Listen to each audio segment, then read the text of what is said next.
vibrant community, Charlotte County, and its main purpose is to reduce poverty and create awareness about poverty in Charlotte County. And so there are a number of different ways that they're doing this, but I'll just let you take it from there. Okay. Okay, so hi. Yeah, I started working for Vibrant Community Charlotte County in March, so I've only been the community coordinator for 8 months now. And like 2 weeks ago, I figured out what my job was, so I feel like I'm finally maybe understanding a little bit.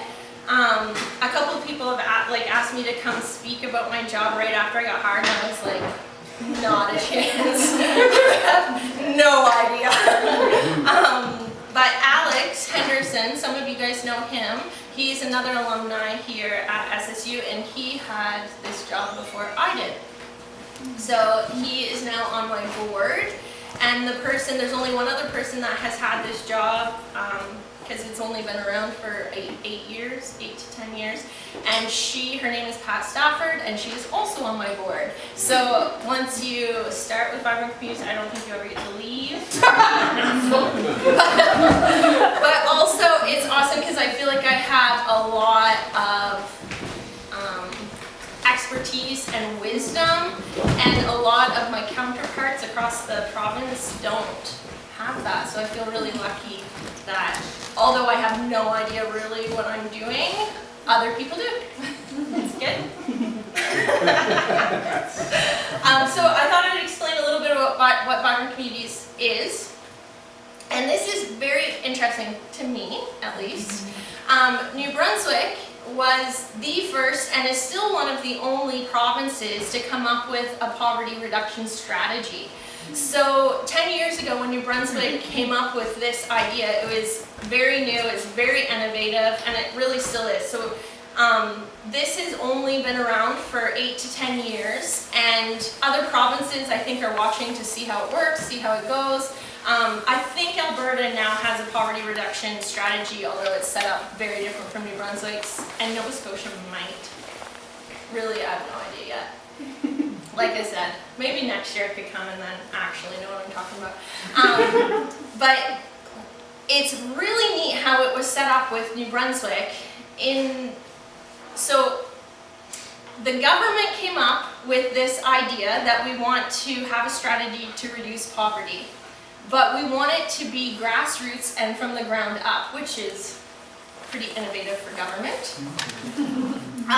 So they formed what is called ESIC, Economic, Social and Inclusion Corporation. And then ESIC has the mandate, which they are government, to reduce poverty. But they decided instead of a group of people in Fredericton or wherever making decisions about what should happen in Charlotte County or other places in New Brunswick, that they split up the province into 12 different regions, and those regions would make decisions in their own part of the province. So all of the government money and mandate is filtered down to each of the different regions. So we are one of 12 regions. We're called Vibrant Community Charlotte County. Other regions have totally different names, totally different mandates, although it's all about reducing poverty, but come at it in lots of different ways.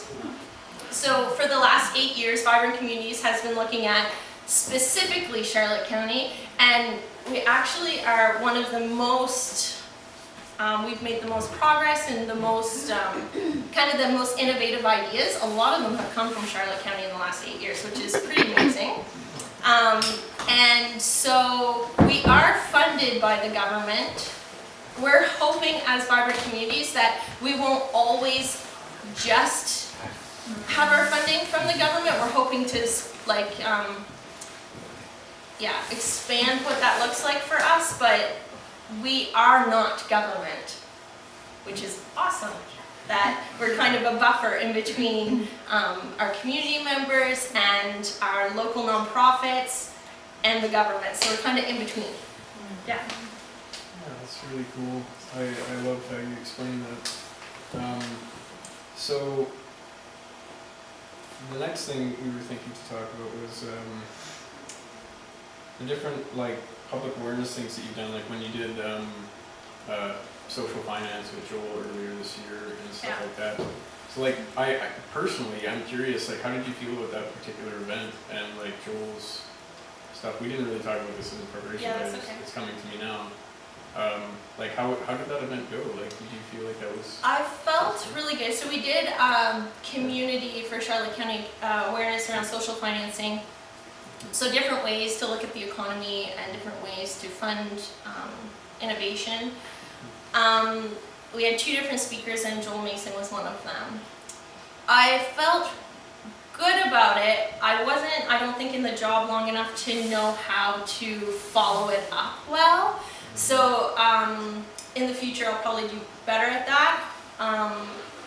Because it's with really big ideas that are really different, sometimes it takes several times hearing them in different ways, in different settings before you really see motion, but at the same time people get really frustrated going to the same things over and over, having these conversations that don't go anywhere. So it's this trying to hold both, knowing one conversation isn't going to make it so that we can just do something really different and innovative, but also doing it over and over again that people lose momentum or hope that change is possible. Yeah, I think I also should have used the preface, like, that event was around trying to, like, do money differently. Yeah. And not really, like, so, like, using, like, Bitcoin and things like this, so that we can keep, like, local economies kind of separate from government taxation and Yeah. other things. Although I would say, like, even people have, I think, been doing this for a long time actually in Charlotte County, but even just since then we're more aware of our language, so we're trading things that aren't without using money, but now we have a little bit more language for it and a little bit more, oh, I'm gonna do this on purpose instead of just it just happening organically, which is, yeah, it's kind of neat. Yeah, I thought that was a really cool thing that Joel was doing, but I definitely felt like it was very vague. Yeah. Often. Well, it's such a huge topic to 45 minutes explain to us how we can change the way we do money in our economy. Anyway, okay, so you were talking about some of the different,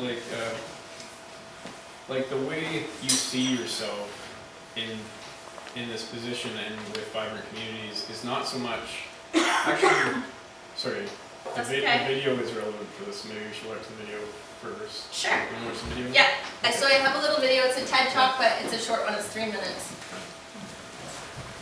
It's how to start a momentum. Have you guys seen this?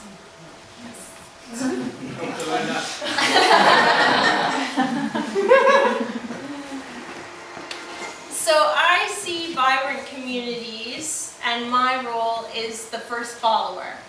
So everything that it's supposed to be that everything we finance, the grants we give, and the partnerships we make are for innovate. Hi. Your first follower? Yeah. You're so distracting. So it's supposed to be for innovation. So new ideas. A lot of our nonprofits have been doing the same thing for a long time. Similarly to maybe churches. Trying the same thing over and over again. And so our goal is to help build capacity, to help them move forward, help think in new ways, but also find the lone nuts that are around with really innovative ideas, but looking pretty crazy, but we can join them. We can say, hey, we think that this is something we should try out.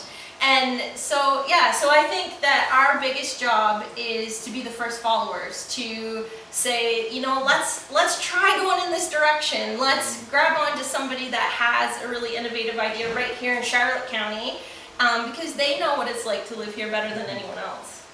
Yeah. Yeah, and like part of that is like a lot of grant money that's accessible to people that you can give that's government funded. Yeah, which is fun. Yeah, that's pretty awesome. That you can give that away to people Yeah. through your organization. Yeah, one of our partners is Jeremy with Business Boot Camp. So he worked with Alex before I came along. But like business boot camp is amazing. When I talk about it, like in different places across the province, people love this idea, and it's innovative, it's new, it's micro entrepreneurship, you know? Instead of like this big idea that doesn't relate to a lot of businesses being started in Charlotte County or really anywhere in New Brunswick, here's something that can actually help change the economy, which is awesome. Yeah, that's pretty sweet. Do you guys know what business boot camp is? I've heard like all the students and stuff. Mostly not. Okay, so it's awesome. And Jeremy he kind of founded it with Mike. Did they do it together? Or did Mike Jeremy come along started later? it off, and then Mike came on, they developed it more with more material and stuff. Yeah. So Jeremy was Jeremy, the nut. Rachel, and Mike- yeah. We all know that Jeremy's the nut. So Rachel's Jeremy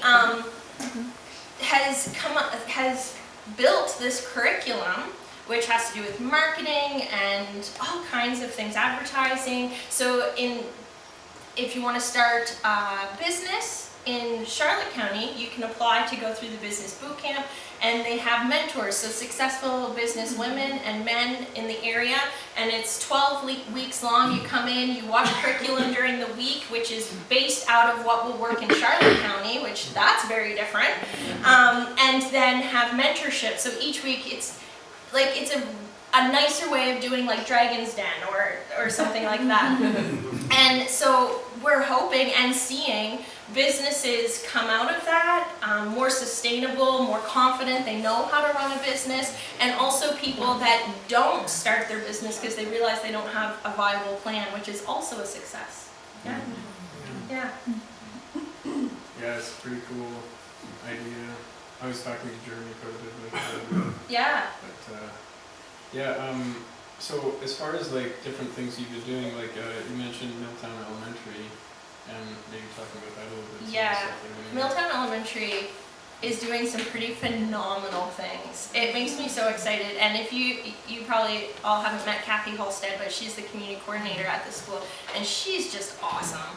She's just one of those people that has been able to work in really hard situations with people that are really struggling, and she hasn't lost hope. And those people are actually hard to find, that have been in the systems for a long time, that maintain hope that change is possible. And when I find people like that, I always watch them, like, how did you do this? Like, how, is it something built into you? Have you found ways of, and she's one of those people that I just really admire for that. So, Milltown Elementary has really bought into the idea that as a school, it's not only important to educate kids, but to educate the whole family and to form relationship with the whole family. And so now Milltown has become not just a school for elementary kids, but really a community center where parents feel comfortable to walk in and ask for help. So instead of kids going a long time without food or without normal things that a child needs, oftentimes parents will come in at the beginning of a crisis and ask for help. That does not happen very often in schools, that they're seen as a safe place. And that has developed over the last, 8 years. And so one of the statistics is that kids that come from home underneath the poverty line usually go back about 2 levels in reading over the summer. Kids that are from above the poverty line maintain or move forward, which is very interesting to me. And so Milltown started a summer program for kids. It's for at-risk kids, but very inclusive in that. And they have now moved to 3 different schools in Charlotte County where this program is happening. This past summer, 57 kids that come from below the poverty line maintained or went up grade levels in literacy, which is awesome. So that not only affects kids' reading levels, that affects their confidence, that affects their school experience, that affects how they see their teachers, that it's such a important part. So they have summer programs, they have after-school programs, they have this really cool program, and it's called FAST, it's Families and School Together, where there's about 7 or 8 families. It's a 12-week program they put on every year. I think it might be moving to every other year, and they're doing some other things as well, where one family each week cooks a meal for everybody. But the school gives them the cooking supplies and like a big roaster that they get to keep after that. So they cook as a family, they bring it in, everyone eats together, and then the kids go and they have some entertainment, and the parents sit around and they talk about different issues each week. And teachers get to hear really personal stories from parents, which help personalize the kids and the experience. So if a kid is struggling, teachers are more aware of the background and the things that the parents are struggling with. And so it creates such a more holistic education. And so they are, in my opinion, very cutting edge in the things they're willing to try and the things that they're doing. And now, like I said, it's moved to 2 different other schools, with another school probably doing it this summer. So when we see such huge progress like that, it's fun to replicate it in other places. Yeah. Yeah, it's really interesting when we were talking at lunch there, like about how, you know, in a way, a lot of people will talk about rural communities like Charlotte County as being kind of behind the times. Yeah. But really, in a way, it's so prime, like it's for cutting edge things to happen, like to actually pioneer some things, because people are far more ready to try new things and try, because they see the need, they need each other in a lot more real ways. Yeah, it's one of the things in one of Lois's classes when I was here that I think I saw for the first time was going to and experiencing different things people were doing in Charlotte County. I think it was sustainable living and probably some other classes that Lois teaches, but seeing some innovation that was happening around here and hearing about different ways people were thinking that are from here, and realizing that as a culture we've been moving like so fastly into materialism and all of these different things, and I think also as a culture we've been slowly recognizing that we can't maintain this way of life, this isn't actually making us happier as people, and so I think slowly the pendulum is swinging towards something else. But because Charlotte County never caught up completely going in this direction, it's possible that in order to go in a different place, we are like forefront. We're like ready. We understand community. We value community, and so I think it's possible that we're like prime and ready for the future.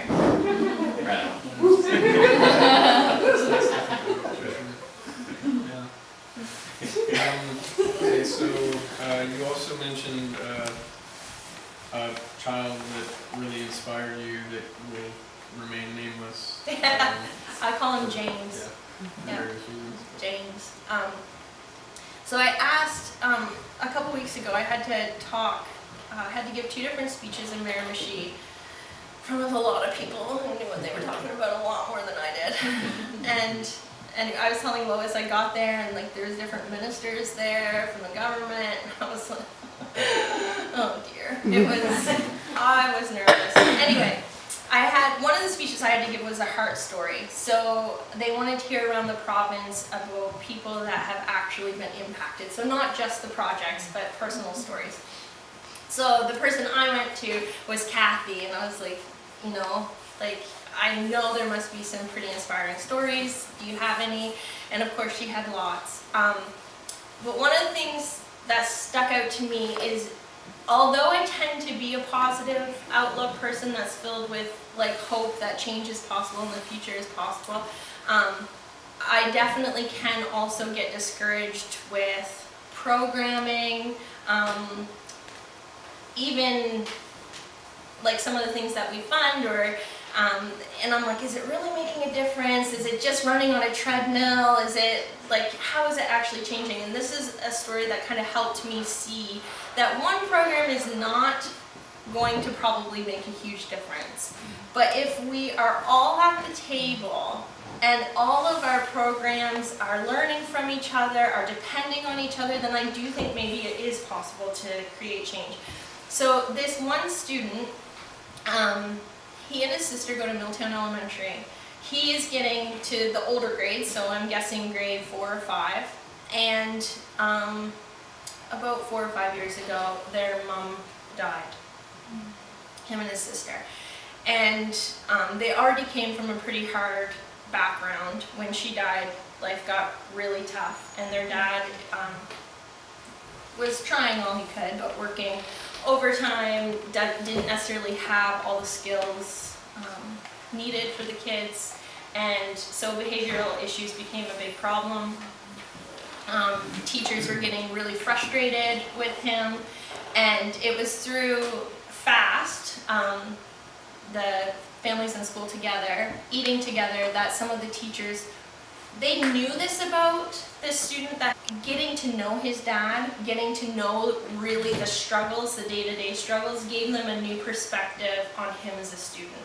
And some of those teachers became really big advocates for him and his sister. But so he has gone through the summer program the last couple of summers, decided this past summer, that he was too old to go.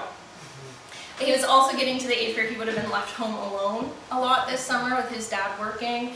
He was too old for, daycare, anything like that. And so in his mind, he was going to spend the summer alone. And honestly, there are lots of kids that happens with, and he probably would have if not been for these teachers that really had become advocates of him and said, we need to figure something out. And if this kid decides he's not coming, he's probably not going to come. Like, the dad's probably not going to fight with him. It's, So what are we going to do? Well, another program that we partner with is called Leaders in Training, which is put on through the Boys and Girls Club at the youth center, and they have students that are teenagers that go through this program every summer. They get community experience, job experience, all kinds of different things. Their rate of kids that get employed after going through this program are really high, and they just gain a lot of experience. One of the things that the teens do is volunteer at Milltown Elementary during their summer program. So, and all of the kids look up to these teens. It's like they're the bomb. Like that's what we want to be when we get to be teenagers. So they created this position. It's an LIT in training, which is funny because that's Leaders in Training for James. And they thought he might not come as a kid, but maybe if he was an LIT in training, he would come, and he totally bought onto it. So they gave him the t-shirt. He was like the helper, and he was there every day, even though the LITs weren't, and he took his job very seriously. In fact, he didn't every day work on his literacy and math, because they do an hour of each before they do other things, an hour of literacy, an hour of mathematics. Every day during the summer. And so he didn't need that for himself, but he would help the younger kids with their literacy and math. And so they thought, well, he may not maintain his own or grow in his own, but at least he's somewhere safe, at least he's developing confidence, so they said that. Well, come to find out, his report just came back. He moved up 2 reading levels over the summer. And I think a huge part of that is realizing it's not just working on literacy that helps kids grow in literacy. It's them having a place, it's people believing in them being a help to other people, that actually made a difference in how well he and there's like 3 or 4 different programs that all worked together to make a difference in that kid's life, which to me, I agree, no one program is going to do it. But when you can see 5 or 6 programs coming together, working together to make it work for people, it's possible that change can happen. Yeah, it's really cool. I definitely intuitively feel like that's the case. Just like any time that you're doing, especially when you're teaching, like supporting other people and you're thinking about how they'll grow, you are like under the surface growing in all kinds of ways. It's intense. Yeah, which I also would say SSU is has a lot of those characteristics too, where I think I'm quite confident to be able to say that SSU is not just about your in-the-class academics, but believe that all areas of life affect your growth in academics. And so I think that we see that here too. Yeah, and so you mentioned also wanting to talk about how being at SSU affected your ability to do this job. Yeah. So, Yeah, we have time. Are we good? does anybody know what time it is? 20 after. 20 after? Okay, just a minute. Okay, so, yeah, when thinking about coming here and talking, there are a few ways I think that coming to SSU really helped prepare me for this job. Because I did have a bit of a career. I had a career before coming here. Before coming to SSU. So I came as an adult with kids here. Really, really wanted to finish my education for lots of different reasons. I always felt inadequate or like I was missing something before finishing my degree, and I intuitively knew that getting a degree wouldn't necessarily give me all of the knowledge and information that I needed in life, but I felt like I was missing something and really wanted it. Plus I just really wanted to have a good experience at an educational institute. Sounds like there's a backstory. Possible. Walter, yesterday, would you say that I was breaking free from my like traditional hating on everything talks? Was that how you said it?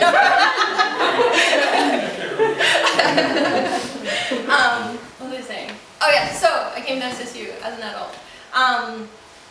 And I am thankful because I worked at a church for 10 years-ish, 8 years, something, before coming to SSU. And I am starting to be thankful for the experiences that gave me. Being here helped me become thankful for those experiences, because when I first came here, I definitely felt like those 8 years were a waste of my life and was, perhaps critical. So being here helped me process a lot of that and become open to seeing those experiences in a different light. Still struggle with that sometimes, but in my job now, which I didn't picture this job as a job. It's such an awesome job. I get to work. I actually really like politics and government. I get to work with them. I know that's weird, but I do, and I get to be around those conversations, which I find really interesting. I get to work with people that are on the ground, really working with people that need help. I've been there. I get how hard it is. And I love that I'm one step away and not there, but that I can encourage them in what they're doing, because I get how hard it is. I feel like it's an awesome job. I get to give away money, like it's fun. But also in my job where I'm working with poverty, it's interesting how much of the things I really did learn in class come into play, like psychology, like comes into play huge. Even reading research and being able to filter it through lots of different ways, where I think before coming to SSU I would have read research much differently than I do now. And being able to understand in ways it's lacking, in ways it's helpful, how to measure things, the importance of that, I understand very differently. Lois's class, having experienced and have just looking at different ways people are doing things. Anyway, in all my classes I feel like just the experience of being here actually helped me. That's so good! Yeah, and I guess even just become more confident in who I am, and also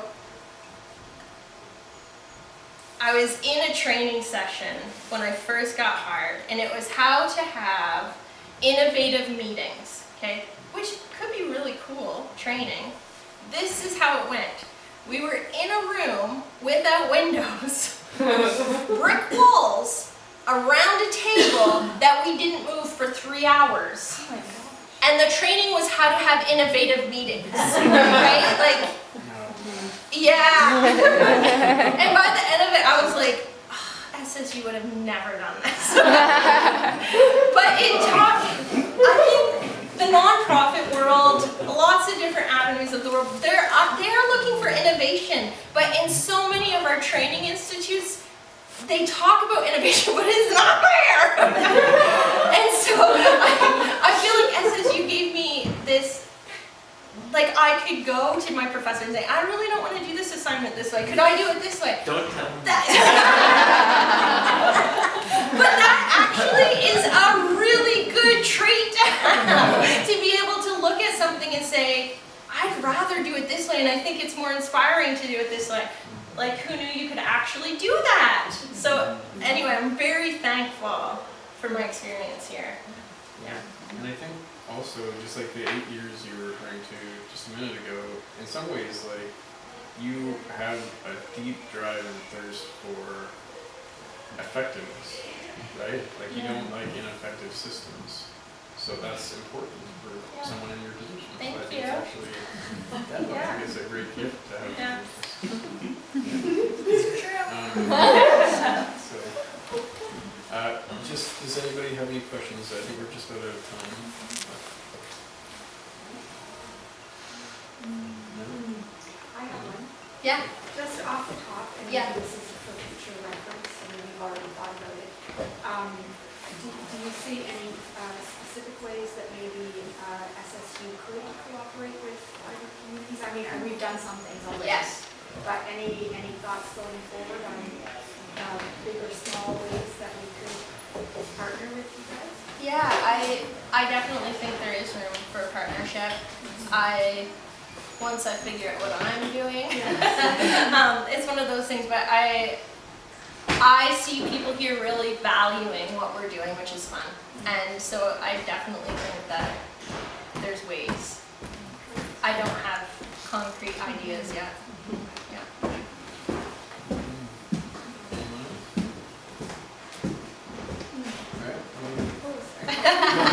How did you find out about this one?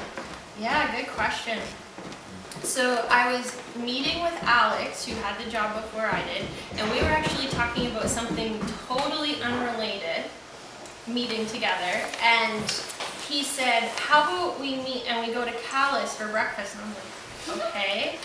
Well, and so anyway, I was like, let's just go to Something's Brewing, let's just go, it'll be easier. And he's like, no, let's go to Calais. I was like, okay. So we went to Calais. He's like, I really wanted to tell you something, but I couldn't tell you anywhere where people might hear us. And so he's like, I actually resigned from this position like yesterday, and it's not out there. And so he was telling me about the job, and yeah, so he knew I was looking.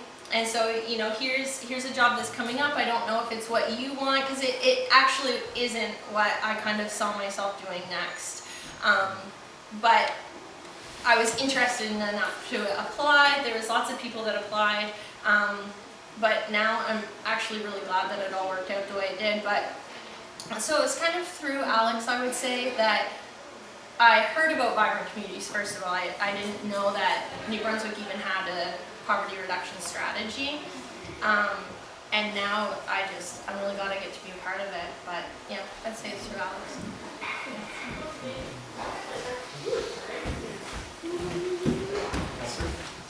Is there any way in which you can see what you're doing as being a community member? Yeah, I know, right?